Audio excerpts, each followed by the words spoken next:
You let me know when you want me to start. Yeah, I can do a quick introduction, that we're so excited to restart our webinar series after we had a wonderful family retreat. We changed them to Tuesdays, so if anybody has issues registering for the link, let us know. And we got to meet each other at the retreat, which was so great. And one of the lovely people that we got to meet at the retreat was Alecia. And we found her story to be so inspiring. And it's so nice to talk to folks who've spent their life uh, Oh, dealing there with you living with are. PDD. And so we've invited her here today to be our There you are. community Can you see speaker. me? Oh, there you are. Yeah, Oh, that's we so see you. cool. Oh, that's so cool. Oh my gosh. It's so awesome. Yeah, so we're going to give Alecia a little bit of time to introduce herself, and then we can just open up all the mics and Okay. you can just chat. So Chris, I'm going to put you on mute for a second so no one's going to hear you for a little bit, but then you'll be able to come back, okay? Okay. Okay. All right, Alecia. Anastasia, I'll leave you as moderator. Alecia, take it away. Just introduce us to yourself and um, Hi, everybody. I'm Alecia. I'm from Pennsylvania. I was diagnosed with PD at about 6 weeks old. My parents were told I'd never walk or talk.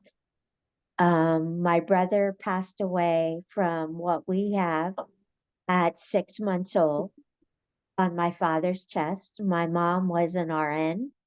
My dad was a welder in the railroad industry, but they just said that no matter what the results were, that they were going to keep me home. So it was very exciting to them when I started to walk and talk. I went to public school. I graduated from public school. Um, I drove. I went to college. I have an associate degree in restaurant management, and I work full time now. I live alone. And I'm here because when I came to the page, there were so many parents who were just mired in the fact that their children might not accomplish these things. And I'm here to let them know that this is possible. I'm not saying that everyone can be like I am, but I am saying that the possibility exists because I exist. So that's just a small snippet about me. I'm more than happy to answer questions or chat. Um, so let me know what you would like to hear because I have plenty of stories, but they're very long. so Alicia, it looks like the first question is from Scott, who said, "Who looks after you now?" I do. I look after me. My right now I'm not driving because the fact that I had a seizure like 8 years ago, and I'm looking to drive. Hopefully the end of this year, the beginning of next. But for the most part, I take care of myself now. This past week, I caught a little bit of something, cold wise, and my daughter steps in. My daughter is 32.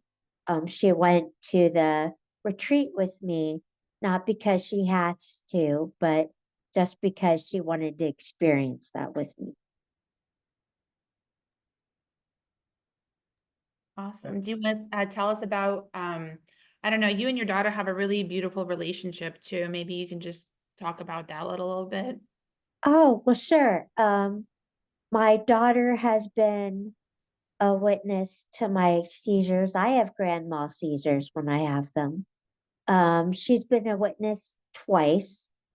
So I know from experience how terrifying it is to be on the outside looking in, just because she shared that experience with me. Um, I was a single mom. So for the longest time, it was just the two of us. My first husband, I got married when she was 10 years old, and he passed away after 2 years. And my second marriage, she was in high school. So it we're very, very close because it was us for just a long time. Yeah, it was really lovely to meet you guys. Chris, I'm gonna unmute you if you, let's see if I can unmute you. There we go. Do you see the button that says ask to unmute? You can press the button and then unmute yourself. There we go. Okay. Since I know you had some questions or maybe wanted to share your story too with Alecia, so feel free to ask anything. Yeah, I was born with a seizure disorder, and I haven't had any seizures since birth because I'm on a medication, Paradoxing. paradoxine, and my mother's here with me. I'm You live with a disabled husband. yeah, I have my husband is also has a learning disability, so we do the best we can, together, and been Well, that's together for awesome. 20 plus years, and so it's been, and I have a brother that also has the same condition. He's in his 50s now, and It's in the group. he lives at a group home. Doesn't walk or talk. And he doesn't walk or talk. So but he's doing okay. That's He's good. doing okay. Have you met other Yeah. people who have PDE, or do you have any contacts who have PDE? No. No, this is the first one. Alicia is the first one that I've ever been in contact with. Well, And I'm I sure think that, we'd be happy to be connected to you. So if you want to send us something, maybe we could share phone numbers so you guys could chat and also talk to each other offline. We're very happy for you to join us through our WhatsApp chat group. If you want to have other folks that you want to talk to all the time. So, and for anybody on this call, Scott, anybody else, we're always very happy to have you guys join us in conversation. So just email us and let us know if that's something that you're looking for, because building communities. yeah, that would be nice to be able to, keep in contact. So we can, kind of support each other, because Yeah. there's very few adults. In fact, I think it is in just there's very few adults that have this. It's mostly children, from what I have heard. Well, back when I started with this journey, at that point, they had thought when they diagnosed me with this that it was just a childhood disease and that Mhm. you would grow out of it. So as I got older, they would try to wean me off the meds because they thought I would outgrow it. To the point then finally the head of neurology said to me, at that point, they had prescribed phenobarb for me. I took phenobarb as a seizure med for about 41 years. And then all of a sudden, they thought that it was bad for my bones. And then after they took it away from me, I started having trouble with my knees. I lost some teeth. So I'm not sure if it exactly worked the way they thought it would. But those were the things that we didn't know because we're searching for the paper, but at one point I was told I was one of the first 12 cases in the United States. I can't verify that. I just know that I grew up not realizing there was other folks like me and Mhm. that I wouldn't really meet anybody like me. So I never even thought to look for people like me that would understand what I was going through. Mm-hmm. Well, So, I just found out I'm 60 years old, and we just found out, and just I was diagnosed with it, even after all these years. wow. So you haven't known you've had it till now. Yeah, Wow. yeah, That's a long time. yeah. How much, this is her mother, Sarah, how much, paradoxine do you take a day? Well, when I got to meet these lovely folks, I found out I take a really low dosage. I was taking 100 milligrams. So since I came back, but I've been having trouble with exhaustion. So since I came back, I upped it, depending on the day, to 200 or 300 milligrams. But yeah, I don't take an extremely high dose. I take Lamictal with it. That is my seizure meds, that I take in conjunction with the pyridoxine. Uh-huh. So, That's but what my that, son takes. My son takes like 5 different medications for seizures, but we're yeah, trying to get him off some of those. And because he understands what's going on, he can't express himself. So I think he's just so subdued from all the seizure medication that he yeah. can't function. Um, and were you diagnosed with a learning disability then? I mean, No, you went to ma'am. college. See, that's Yeah, Chris's problem. She's learning disabled from the yeah. seizure. Sarah, So when was Chris diagnosed? they finally, at birth, they gave her vitamin B6, but it didn't stop the seizures. So they couldn't figure it out. She spent 6 weeks in the hospital and they gave it to her again and waited long enough that it did stop the seizures. So during that 6 weeks, she had seizures. So that's why she's brain damaged from that lack of Yeah. oxygen. I was just really, really fortunate that my mom was an RN Mm-hmm. and noticed that I was having seizures pretty Mm-hmm. quickly because she was an ER nurse.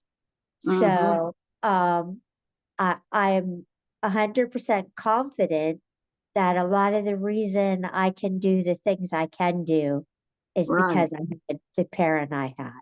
Alicia, how Uh-huh. do you feel now that you've upped the B6 since we saw you last time? I feel pretty good. I I, I still have some exhaustion. Did you Um, start the arginine as well? I am I am waiting till I had one, but that in conjunction with the steroids I'm on, I decided to stop and I'd start to take it when I was done with the steroids. Now That I'll be makes sense. done with the steroids today. So then I will take it tomorrow. Well, can So you keep us posted on how you feel taking that, if there's a difference in the exhaustion or not? sure, of course I Okay, can. thanks. Not a problem. And Um, Alicia, Connie asked, and this is a great story that you also told at the retreat. Connie wanted to know how the transition from childhood to adulthood went.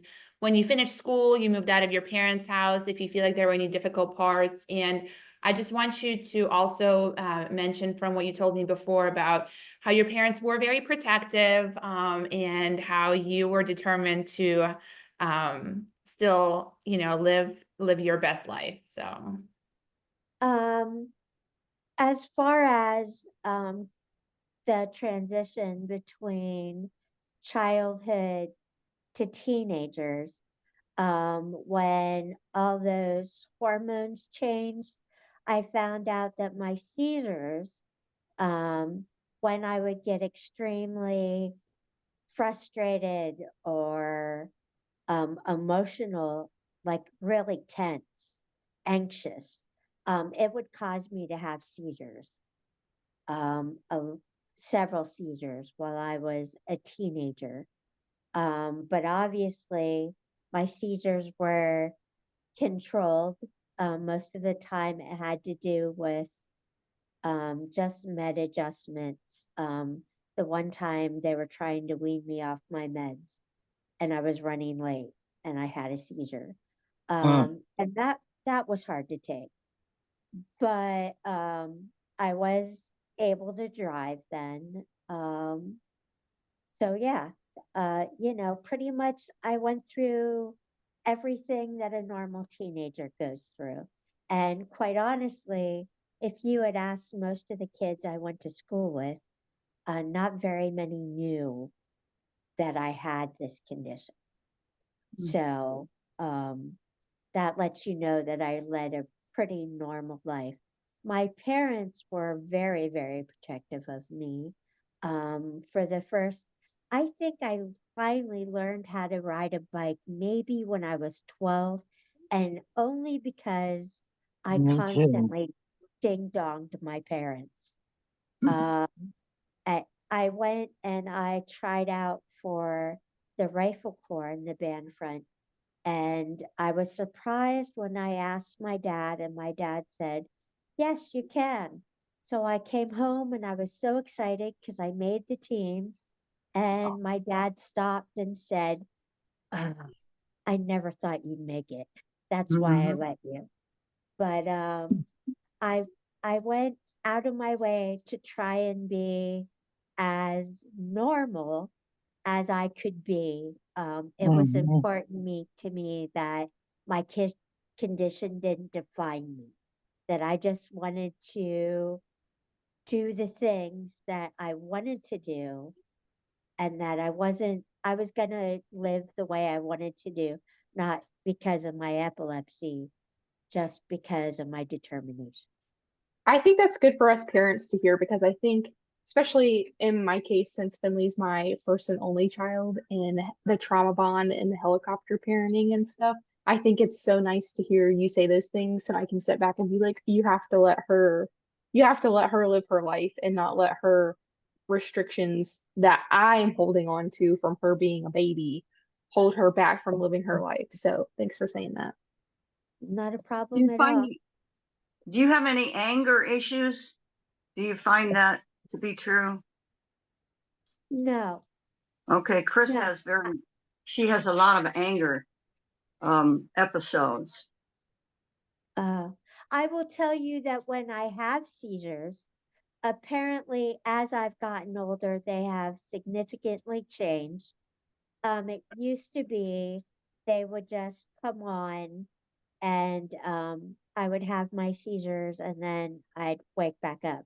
Apparently now I'm not as nice as I used to be, to put it nicely. Uh, Um, I apparently am a little feistier than I used to be. Can you Um, tell us how long it takes you to get back to feeling yourself after you do have a seizure? well, when I was younger, if I when I'm took a nap, I could pop back up. Um, Now it takes a good day because after I have a seizure, I feel like I've taken a good beat. Yeah. So, so, Oh. so it, it's something that I really have to take some time and sleep and just recover. Chris, do you and Mhm. your brother still struggle with having seizures? My brother does, but I don't because I take 200 milligrams of paradoxine a day, and You take that once a that day? yes. That's interesting. So the older it seems people are, it seems that you take less of a dose. I started out when I was a child. I was taking like maybe 50 milligrams. Well, then Wow. after then I d- doubled it after a while, and then when was diagnosed with this condition, um, that's when they upped it to 200, and I Okay. seem to be doing great on that. That's awesome. I did hear, I can't remember who said it, so someone can correct me if they remember, but they said that they could tell that their child was getting like kind of irritable when they know that they needed maybe more B6 or something like that. I know Chris's mom had said something about anger. I don't know if maybe upping the B6 would help that at Yeah, all. I've been having trouble with some anger issues, and I've been going to, to a counselor with that, and that's helping. But Good. She and her husband are both learning disabled, and Chris's IQ is what, 69, and his is 62. so, and he's very possessive of her, and that he and I don't get along at all. So, when she first started taking the 50 milligrams, I never thought anything about increasing it. I thought that's how much she'd take all her life. Well, now she's up to 200 because we discovered this PDE thing. So, and Casey, I think, he takes more than 200. I think he takes 300. Yeah. That's So, interesting to see. uh-huh. I think there's a lot better people on this call, more qualified than myself, I should say, to discuss this. But I know that there have been some studies, and please, Dr. Gosby or Dr. Coffin, correct me if I'm wrong. But there have been some studies that have shown that restricting lysine in diet is effective for mood Yes. stabilization, Yes. even once they're no longer kids. Well, Yep. so yeah, I don't know if you've tried that. Yes. I've noticed a big difference since I've been taking the L-arginine and controlling my diet, that I still have a little bit of memory problems, but I think it's getting better. That's really Fantastic. neat to hear too. How long have I been on the L-arginine, Mom? Probably 6 months. About 6 months I've been on it, and so it's helped me tremendously. I'm really pleased to hear that. Me Back too. when we started this journey, the diet wasn't even on the screen. I mean, that's Right. something that you folks are lucky that the modern that just wasn't for some reason that isn't something they really talked about Mm-hmm.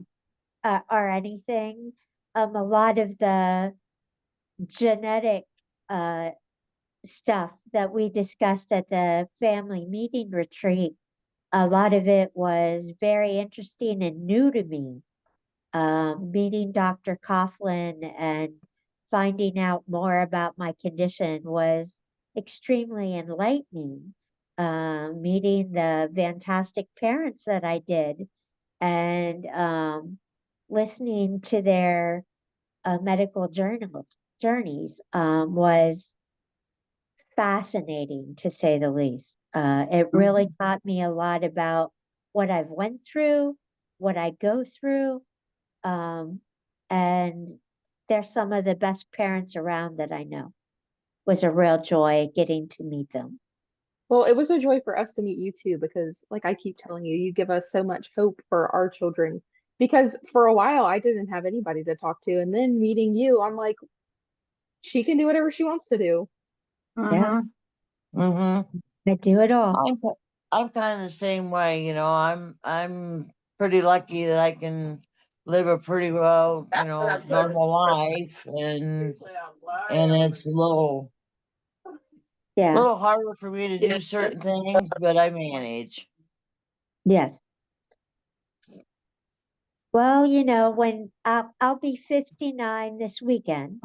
So, but like all Woohoo! 59-year-olds, there's a lot of aches, pains. I'm not absent from all the joys of getting older, but I've had a knee replacement done this past year. So yeah, it's just every day. If you had asked me when I was a teenager, when I was in college, if I expected to make it to this age, I really didn't. So the past couple of years, it's really dawned on me that I've made it a lot further than I expected to. and I'm really blessed that I've been able to see my grandchildren, and that I absolutely have a blast with. So I'm very thankful. Alecia, there's two other questions. You can answer whichever one you want. The first one is about whether or not your daughter had genetic counseling, or if anybody did genetic counseling when thinking about having kids. And the second question is if there's things that trigger your seizures, such as a cold or flu. So did my daughter do genetic testing? No, she did not. Did I do genetic testing? No, I did not. I'll be honest, you come here? I didn't really get how all that went in conjunction with each other. So, and when I was younger, the kind of testing we're talking about wasn't really available. That wasn't, so till I reached the Yeah, age right. where, it was possible, at that point, I just was pretty set that I would just go on. So when I got pregnant with my daughter, and I would ask questions, there was a lot of, well, we don't have any precedents for you, so I can't tell you what the meds you take are going to affect your baby, or whether or not she'll even come out with the condition you have, because there just wasn't anything to base it on. So that's the answer to that question. Oh, hi, sweetie. It's good to Can you see say hey? you. Can you say hey? Oh, So I'm sorry, what was the other question? Sorry. The other question was if anything that causes trigger, or if something triggers your seizures, like when you get a cold or a flu, is there something that like specifically causes you to have seizures? Okay, so for me, the last 5 or 6 seizures I've had not because I was sick, but because I was unable to take my meds. So I do not find that as a trigger for me personally. Sometimes when I don't feel good, I don't necessarily feel right, but it doesn't make me seize. So that's the answer to that question. I know that some of your kiddos, that is a trigger, but I have been fortunate that that is not the case. So, anything? Can I ask if for when you had your knee replacement and stuff, what did you feel like was the medical literacy? Did people know, like the people taking care of you in the hospital, did they know that your B6 had to be restarted afterwards? Or because usually in the hospital they stop vitamins and it's vitamin B6. So Yeah, you're right. They do. And that was one of my big concerns, was that they realized, but at that point, probably about, how many years ago? 4 or 5 years ago, I had the flu, and I ended up, they found that I had myocarditis, which is fluid around my heart. So I was supposed to be life flighted to the local hospital, and it ended up I stabilized. Well, I was okay for most of the ambulance ride, but when I hit the hospital, I started to seize. My daughter and my sister were my advocate, but yet the neurologist wouldn't listen to them. They thought that all they had to do was give me my seizure meds and all was good. So as a result, my heart stopped 3 times. So they could convince the doctor that I needed B6 as well. And then after I got it, my seizure stopped. So when I went to go for this knee surgery, I really emphasized to them that this was not optional, that it was extremely crucial that when I started my meds, B6 be one of them. So yeah, it was, but they started it, and the whole thing went off without a hitch. So that's Wow. that story. See you, Connie. No, I mean, I'm an internist and I take care of hospitalized patients, but my son also has pyridoxine dependency. And it's funny because, you know, we always stop multivitamins, vitamins, supplements. But obviously, since my son's diagnosis, anybody who's admitted who has any history of seizures or is on another seizure medicine, I continue their B6 because you never know. I think Yes, B6 has you're been right. shown to be useful in other seizure disorders as well. So just continue it. Yeah, that's exactly, and that's what was so frustrating was the hospital that I was in that it happened at was where I saw a neurologist for it. So it's not that it wasn't documented, which was what was truly frustrating to me, was that if I had been in a strange hospital, I might have understood that maybe it was missed. But I was actually at a hospital that had diagnosed me. Hmm. So that's what was really ridiculous in my mind. So yeah. My sister, Anastasia wants to know what it was like, I guess, just in general, pregnancy and things like that, in terms of, you know, any complications or concerns there. I was one of the worst pregnant women known to man. It was not a really becoming time to me personally. I was very achy.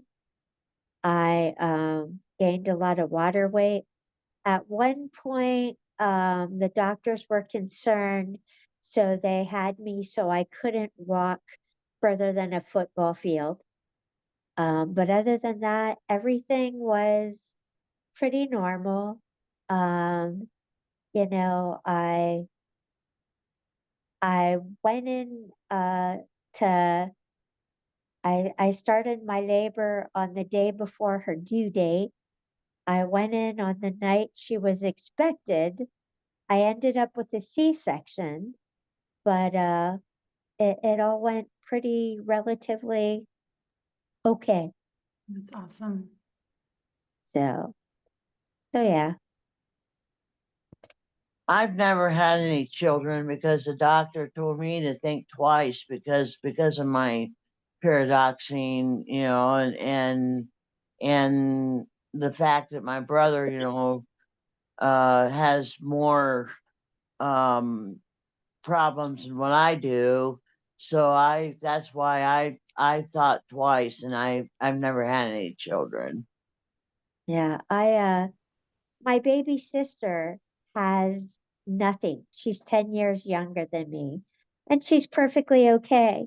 My father had three. I have two half sisters and a half brother, and they also have no signs or seizures, for which I'm very thankful for. But for the longest time, we thought it was just my mom, but my oldest sister, who's had um, different health problems, did genetic testing, and she found out that she has a genetic marker for our condition. So that was something interesting to find out, considering the fact that she doesn't have what we have. Mhm. So yes.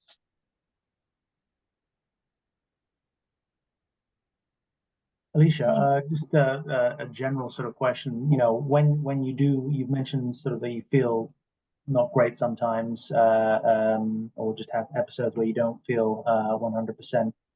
Have you ever found anything that sort of gives you some comfort or makes you feel better besides altering the B6 regimen? A lot of times, I because I feel extremely anxious if I am going to seize, a lot of what I do is just some deep breathing, some meditating, some um, just self pep talks, the old mantra, you are fine, you are safe, you are okay, you know. I will do that. Sometimes I just work on some deep breathing that just centers me a little, calms me down. And then I find that I can kind of deal with it all better. Fantastic. So, I mean, that's probably good advice for all of us, regardless of having PDE or not. no, yeah, it is. I have found, like I said, from anybody that has seen one of my seizures, that sometimes it's much harder being on your end than it is being on my end because I'm not conscious of anything I'm doing, and it can be minutes and minutes, but I don't realize. Like when I go to seize, it used to be when I was younger, I would hear a really high pitch in my ears. And that would be followed by, like, if you took a reel of film and played it one frame at a time.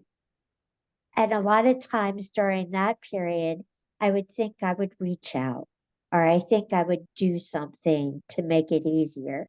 But that isn't the case of the people that have watched me. And then it was just nothing but blackness until I would wake up again. So, but like I said, they have changed. Like the last one I had was 8 years now. That was extremely terrifying, but um, they all were connected to not having my meds. Pardon me. I So think yeah, you've shown incredible strength and resilience. And yeah, I just want to say again, I really appreciate you taking the time to chat to us and share your story. thank you. I appreciate that. Nice to meet you. You too. So, Actually, you didn't meet Charlie before, but this is Charlie. We'll pay for him to come from the UK one day. okay. It's not the money. I just yeah. Life is busy at the moment. Life is very busy. That's true. That's true. That's true. So,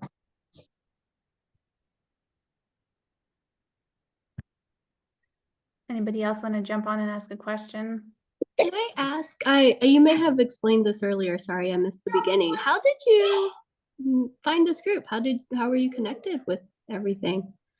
as I've gotten older, after 50 some years, I thought, wow, it probably would be a better idea to know a little bit more about what I have. Oh, pardon me.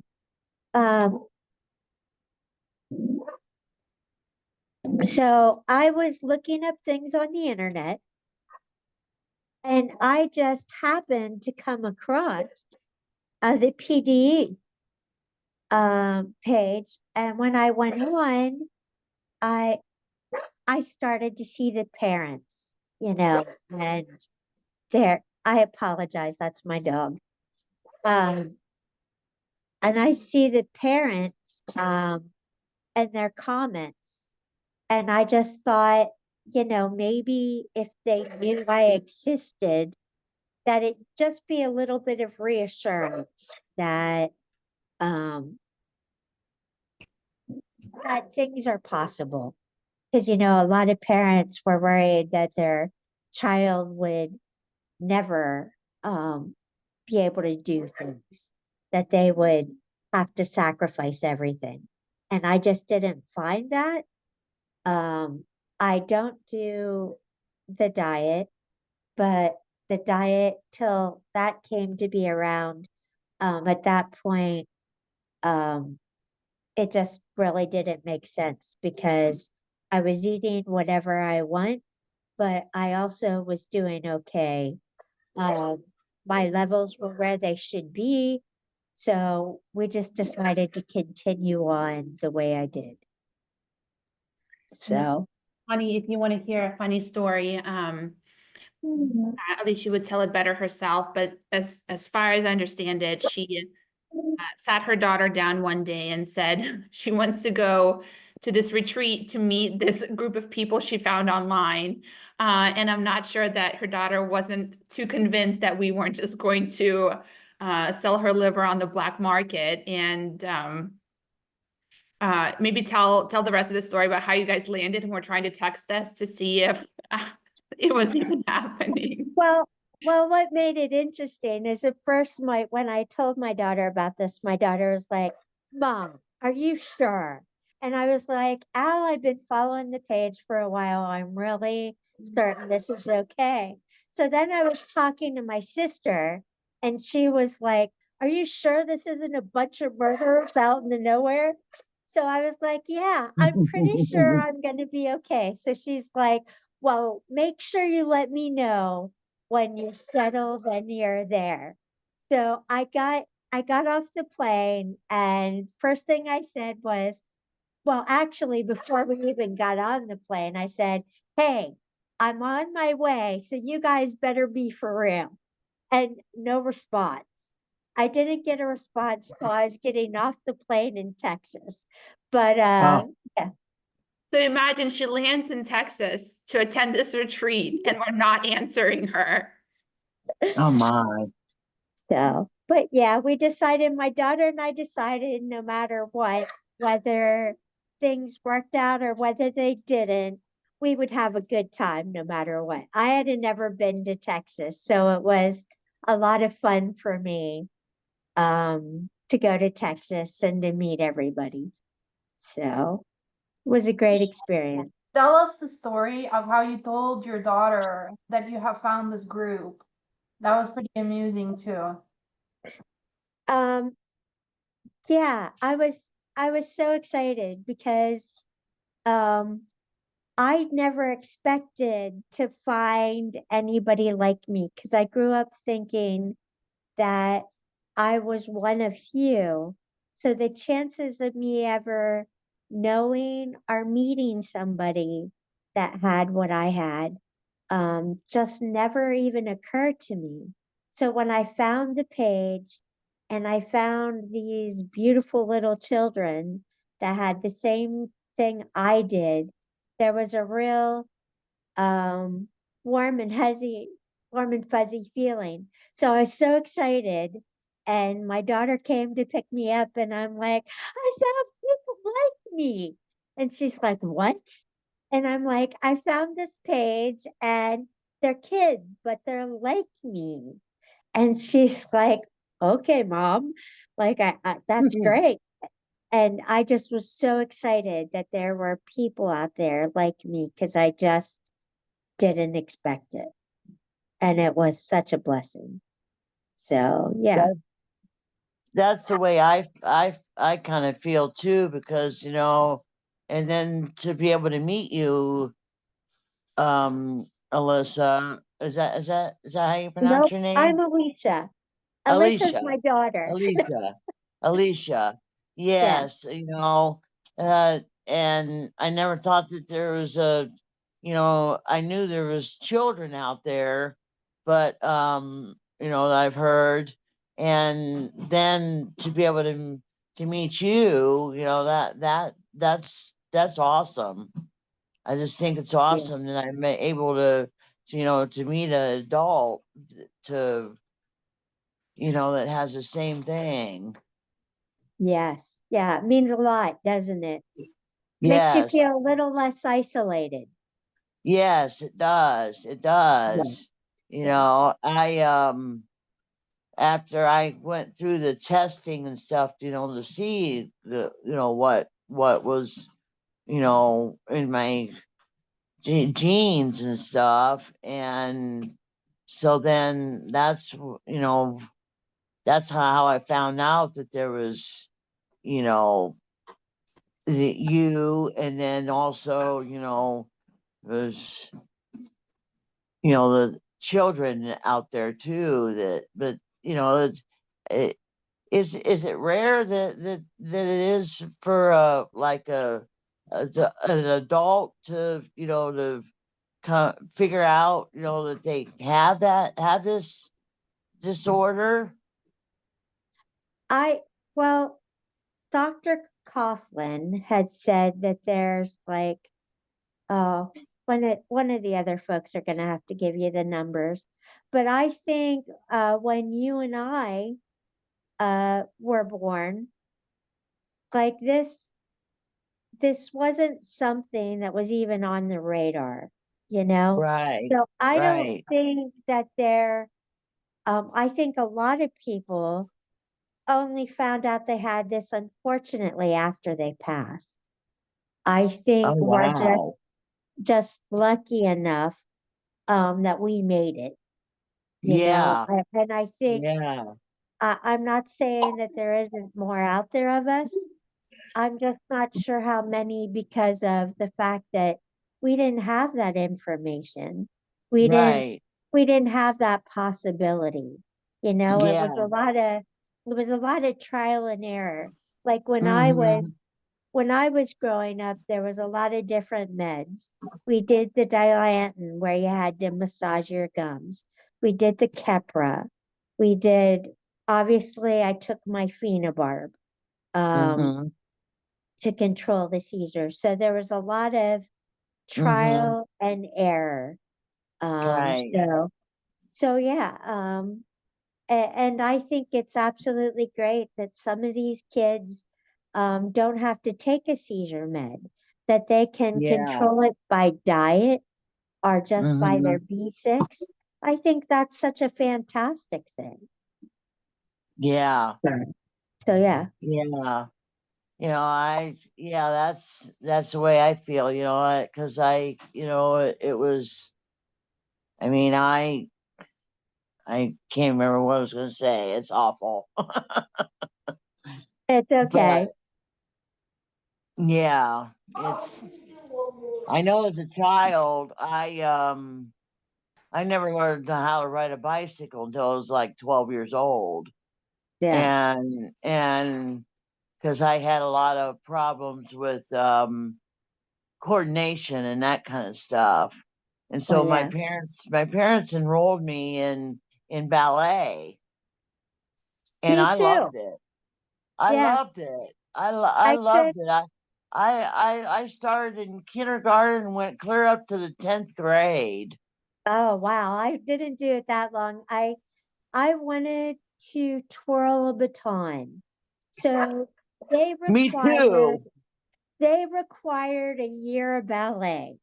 So I had to take a year of ballet to twirl the baton. So that's I Wow. I went through the year. I am one Uh-huh. of the biggest klutzes known to God and man. But I had a lot of fun doing it. So there and I'm like you, was older when I learned to ride a bike. We lived in front of a highway and Oh, wow. there was raspberry bushes across the Ooh. street from my house. So Uh-huh. I became intimately familiar with that raspberry bush as I was learning to ride a bike. So Oh, that so didn't feel yeah. too good. Well, at that point, falling down, getting up, no big deal. Hmm. Hmm. It was all part of it.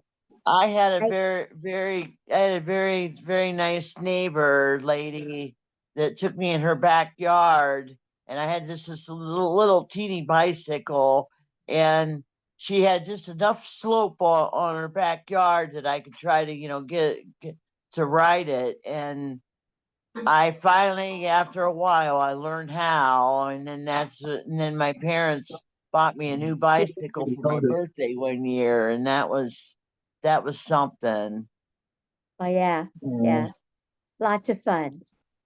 And I Yeah. was in the marching band, in school. I love being in the band.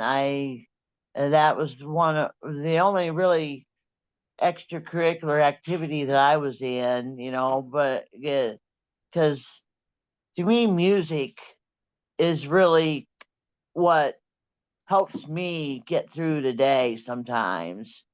Well, I was in the marching band, but I was in the band front. I twirled a rifle. But Oh, wow. I also was in choir and I Uh-huh. played a viola. I played a Oh, viola wow. from the 5th grade till the 12th grade. Okay. So I did that for a long time. Mm-hmm. I was involved when I became 12. My mom thought it was important to be involved with more girls my age, Mm-hmm. considering my condition and everything. So Mm-hmm. she had me join a Masonic group for girls called the Rainbow Girls. So I would have to learn a lot of memorization. Oh, So wow. growing up, there was a lot of memorization to be done. And then as I got Mm-hmm. older, I held a state office and I got to travel to the state of Washington and do a speech there. But Wow. so I mean, it's not like I was a So Alicia, deprived child. you're totally punking us. You're a professional public speaker. No, no, I'm not. Not by any means. Um, but yeah, I had a really good childhood with a lot of really great experiences. I have too. I have too. I had the, the most wonderful parents that I could ever have. My father, he passed away at 43 years old, 40 some years ago, and of a heart attack. But he was wonderful. And my mom, she's here and she's been so wonderful and so supportive and so helpful, of me, over the years that I just think I feel very fortunate. That's awesome. A good family network is really, really important, I think. Mm-hmm. So, Mm-hmm. That's a And yeah, my brother, with my brother being handicapped and the way he is, I never really did a whole lot of things in school because I felt that I needed to be home helping my parents with my brother. well, And the kids in school, they call me a retard. uh, There's one time that I was getting coming home from school on the bus, and my brother's bus was there at the driveway, and they said, Chris, you don't belong on this bus, you belong on that retard bus. yeah, I told him, I said, don't you ever say that to me, because you don't know until you know how it is to live with a child like that. yeah, They have no reason of saying those things. yeah, no, no, But I used to get made fun of so bad, in school because of for my sure. brother being the way he is. And unfortunately, that happened a lot during that time. A lot of people Hmm. were labeled a lot of different things, and it was never fair or it was never right. Right. So, Exactly. yeah, Yeah. So so, I feel for you. I've sure. been through a lot over my years. Growing Yeah, up with, because my brother and I are 5 years apart. He's younger than I am, and yeah. And, my parents said to me one, that they were so glad that they had me first because I've been such a big help raising my brother. Well, yeah. I imagine that was extremely helpful. Yeah. Yes, yes, yes. There was times that they couldn't get him to eat. And so they'd have me do it, and I'd sit there and he'd eat his whole meal for Yeah. me. That's really That's fantastic. So Alecia, I'm gonna put a pause here just because I know people have to run and things like that. And Chris, I hope you and Sarah connect with us offline, and then we can put you in touch and you can keep chatting. But I really appreciate all the conversations today, and I'm hoping this webinar time will work for everybody. Again, it'll be first Tuesday 12 noon. Let me know if anybody has problems with the Zoom link or anything. We will put out an agenda for the next couple months. If people have suggestions for other speakers, let us know. And I am going to stop the recording. I also just wanted to tell I everybody got that our one store question. is